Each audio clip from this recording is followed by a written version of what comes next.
Welcome viewers. రీసెంట్గా drop box rules కొన్ని change అయ్యాయి. అట్లాగే 12 మంత్స్ పీరియడ్లోకి తీసుకురావడం కూడా జరిగింది ఈ వీసా వ్యాలిడిటీ మీద. అంతకుముందు 48 మంత్స్ ఉండేది. ఈ టైంలో చాలామంది ఇండియా వెళ్ళిన వాళ్ళకి కావచ్చు, ఈ సడన్ చేంజ్ వల్ల 1-to-1 ఇంటర్వ్యూ స్లాట్స్ కోసం అక్కడ స్టక్ అయిపోవడం, అట్లాగే 1-to-1 ఇంటర్వ్యూస్కి వెళ్ళిన వాళ్ళ పరిస్థితి ఎట్లా ఉంది అనే విషయాలపై మనతో మాట్లాడడానికి చాంద్ గారు ఉన్నారు. చాంద్ గారు నమస్కారం అండి. చాంద్ గారు, చూస్తున్నాం ఈ డ్రాప్ బాక్స్ రూల్ చేంజ్ అయిన కాడి నుంచి చాలామంది ఇండియాలో స్టక్ అయిన పరిస్థితి ఎట్లా ఉన్నాయండి? ట్రెండ్స్ ఎలా ఉన్నాయి? మీకున్న ఈ నోట్స్ ఏంటి? సో ఇది అంటే ఆఫ్టర్ కోవిడ్ అండి. ఆఫ్టర్ కోవిడ్ యాక్చువల్లీ ఏంటంటే అక్కడ ఇనఫ్ స్టాఫ్ లేక రూల్స్ మార్చారు. సో రూల్స్ ఎలా మార్చారంటే to basically make it a lot more easier and lot more faster. వాళ్ళు ఇంటర్వ్యూస్ అంటే మామూలుగా వీసాస్కి ఇంటర్వ్యూస్కి వెళ్తారు.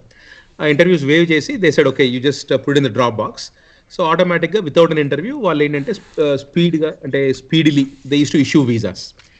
అయితే ఇప్పుడు ఏమవుతుందంటే కోవిడ్ అయిపోయింది, ప్లస్ అడ్మినిస్ట్రేషన్ మారింది, ఇవన్నీ అవుతాం వల్ల they are again going back to the old rules. So ఏం చేశారంటే ఈ కోవిడ్ తర్వాత వచ్చిన రూల్స్ని రివర్ట్ చేసి మళ్ళీ ఇంతకు ముందు అసలు ఏ రూల్స్ ఉండేవి ప్రీ కోవిడ్, ఆ ప్రీ కోవిడ్ రూల్స్లోకి మళ్ళీ ఈ వీసా ఇంటర్వ్యూస్ అనేది ఆ రూల్స్ తిరిగి బ్యాక్కి తీసుకువెళ్ళారు.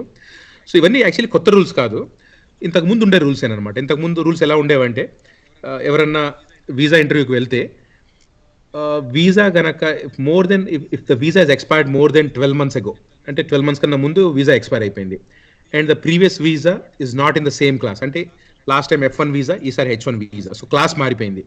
సో ఇలాంటివి ఏమన్నా ఉంటే they had to go for an interview. Drop box అనేది ఉండేది కాదు. సో మళ్ళీ అదే పని చేస్తున్నారు అనమాట. మళ్ళీ ఏంటంటే ప్రీవియస్ రూల్స్ ఏంటంటే పాత వీసా కనుక వేరే క్లాస్లో ఉంటే now you have to come for an interview. Or మీ వీసా కనుక మోర్ దెన్ 12 months ముందు కనుక ఎక్స్పైర్ అయిపోయి ఉంటే you again have to come for an interview. ఎందుకంటే they want to see you in person and they want to talk to you and they want to make a decision. So ఏంటంటే మళ్ళీ కొంచెం tighten చేశారు. So what that means is things will be slow down. ఇప్పుడు ఏం జరుగుతుందంటే అందరు ఇంటర్వ్యూకి వెళ్ళాలంటే అక్కడ ఇన్నఫ్ స్లాట్స్ ఉండవు. సో ముందు ఇంటర్వ్యూ రావాలంటేనే ముందు డిలే ఉంటుంది. తర్వాత జనరల్గా ఏమవుతుందంటే ఇంటర్వ్యూస్లో 221G రేషియో కొంచెం ఎక్కువ ఉంటుంది డ్రాప్ బాక్స్. జనరల్ సో ఇవన్నీ ఎక్కువ అవుతాయి రాను. ఇప్పుడు జనరల్గా అంటే ఈ ట్రెండ్స్ కూడా కొన్ని ఫారమ్స్లో చూస్తుంటే 221G వచ్చిన వాళ్ళు కూడా ఎక్కువ మంది కనపడుతున్నారు. చాంద్ గారు, ఓవరాల్గా ఈ 221G క్లియర్ అవడానికి ఎన్నాళ్ళు పడుతుందండి యావరేజ్ టైం?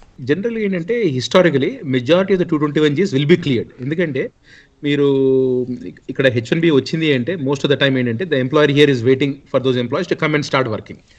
సో జనరల్గా ఏంటంటే డిలేస్ ఉంటాయి, కానీ మెజారిటీ ఆఫ్ ద టైం అంటే హై అంటే most of the cases people will get a visa but after under going all the background checks. So ఈ జనరల్గా ఏంటంటే ఈ బ్యాక్గ్రౌండ్ చెక్స్ అనేవి మెజారిటీ ఆఫ్ ద కేసెస్లో 60 days. అంటే మీరు ఇవాళ మీరు ఇంటర్వ్యూకి వెళ్ళారు, you get a 221G.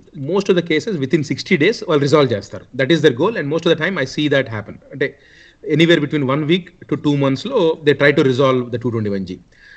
2 months దాటిన తర్వాత కూడా చాలా కేసెస్ ఉంటాయి, అవి ఏంటంటే బ్యాక్గ్రౌండ్లో స్టక్ అయినాయి. So anywhere between 2 months to 1 year పట్టచ్చు. బట్ అవి ఏంటంటే రేర్గా ఉంటాయి. మోస్ట్ ఆఫ్ ద కేసెస్ మాత్రం మీరు లెస్ దెన్ 2 monthsలో మీరు ఎక్స్పెక్ట్ చేయొచ్చు. ఇప్పుడున్న ట్రెండ్స్లో ఈ 1-to-1 ఇంటర్వ్యూస్ రమ్మని చెప్పి ఎక్కడైతే చేంజెస్ అవుతున్నాయో అవన్నీ స్లాట్స్ కూడా దొరకని పరిస్థితి, కొంతమంది అక్కడ స్ట్రక్ అయిన పరిస్థితి, కొంతమంది కామెంట్స్ కూడా పెడుతున్నారు. మీ రికమెండేషన్ ఏంటి? మాకు మేలో స్లాట్స్ ఉన్నాయి, వెళ్ళటం మంచిదేనా అనే పరిస్థితి కూడా కనపడుతుంది. మీరు ఇచ్చే సలహా ఏంటి? డెఫినెట్లీ ఏంటంటే మీరు మీ H1 వీసా యాక్టివ్గా ఉన్నప్పుడు అంటే ఆర్ ఎక్స్పైర్ అవ్వబోతుంది అనుకోండి, ఆ టైంలో వెళ్తే it is always advantages for you. ఎందుకంటే again you'll get drop box. మీరు మీ వీసా ఎక్స్పైర్ అయిపోయిన తర్వాత ఒక 12 months దాటింది అనుకోండి, theoretically you have to go for an interview. So మీకు డిలేస్ ఉంటాయి.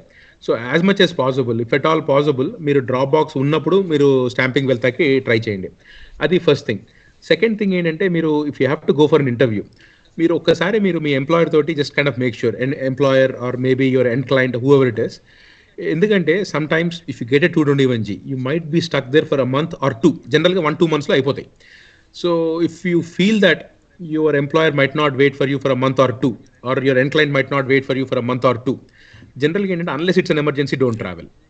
ఎందుకంటే నేను చాలామందిని చూశాను, వెళ్తారు ఇండియా, వాళ్ళు ఎండ్ క్లయింట్ ఒప్పుకోరు వాళ్ళకి ఇండియా నుంచి వర్క్ చేస్తాకి.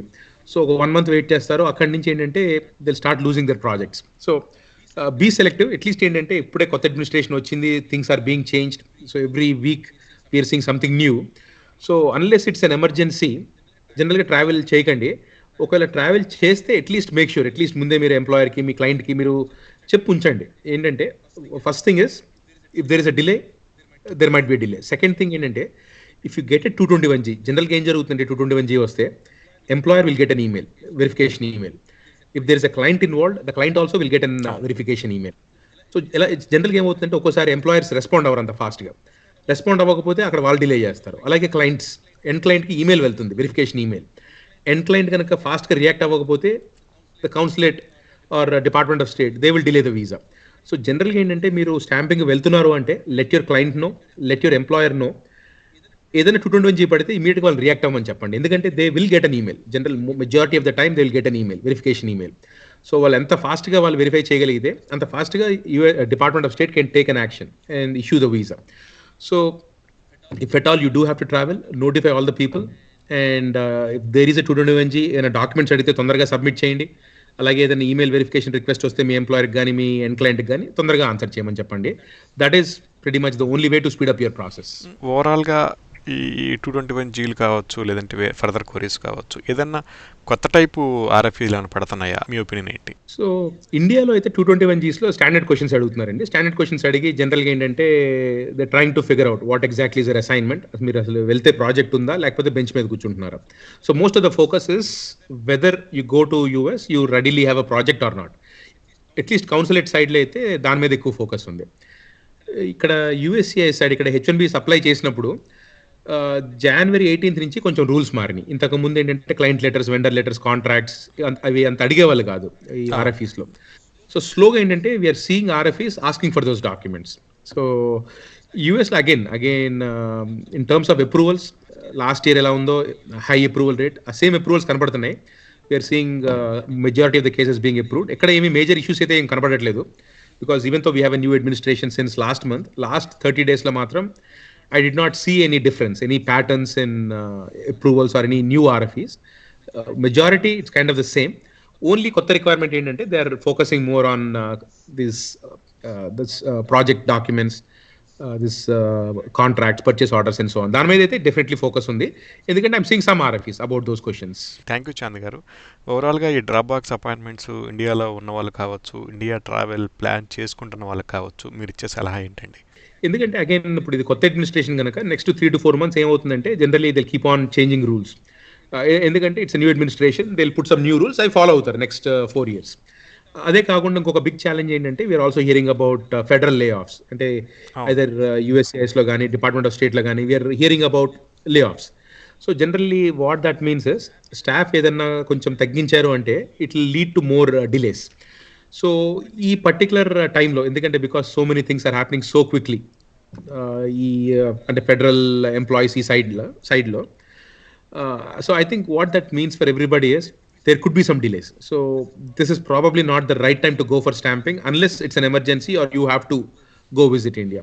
So మీరు ట్రావెల్ కట్ చేయగలిగితే కట్ చేయండి అట్లీస్ట్ 3 to 4 months. 3 to 4 monthsలో క్లారిటీ వస్తుంది. you'll have more data, then based on that you can take a decision. Thank you Chand గారు. వ్యూవర్స్ విన్నారు కదా, ఎమర్జెన్సీ ఉంటేనే ఇండియా ట్రావెల్ చేయమని చెప్తున్నారు చాంద్ గారు. అట్లాగే 3 to 4 months ఇప్పటి నుంచి వెయిట్ చేయగలిగితే అది ఇంకా మనకి క్లియర్ పిక్చర్ వచ్చే అవకాశం కూడా ఉంది. మీకు ఏమైనా క్వశ్చన్స్ ఉంటే కమెంట్ చేయండి. నెక్స్ట్ సెషన్లో వాటిపై మరిన్ని వివరాలు చాంద్ గారిని తెలుసుకుందాం. Thank you for watching.